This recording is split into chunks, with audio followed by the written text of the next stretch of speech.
Paano nga ba maging TikTok affiliate dito sa Orange app or sa Shopee?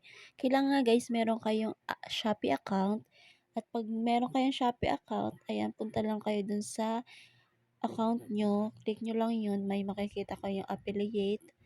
Then puwede na kayo diyan mag-login or mag-affiliate registration. Depende sa inyo kung ano yung ilalagay nyo, puwedeng TikTok, Instagram, Facebook, YouTube at saka Twitter. At puwede din yung FB page. So, ayan guys, balik nga tayo dito sa affiliate registration. Tulad nga ng sabi ko, kailangan meron kayong followers dun sa inyong pagpo-posan ng inyong mga ibebenta. Ayan. At kailangan din guys, meron kayong email address na ilalagay doon. Kailangan active din siya. Ganyan. Ngayon, nag-update na ako. Kinuha ko lang yung code kasi may magte-text dyan na code. Ayan.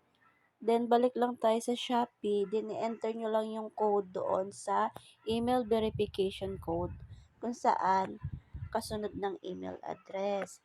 Katapos guys, ayan, hanap lang kayo ng referral na pwede nyong pagkuhaan. Tingin lang kayo sa TikTok, madami doon naghahanap ng referral code.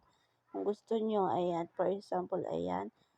Ayan, ginawa ko siyang ito nga pala yung ginamit kong referral code. Ayan, yung tinatype ko. Nakita ko lang din siya sa TikTok. Then, kinapi ko lang siya kasi try ko lang kasi gusto ko nga maging affiliate dito sa Shopee app or sa Orange app.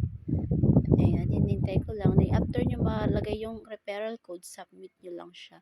Ganyan yung lalabas guys. Registration submitted successfully.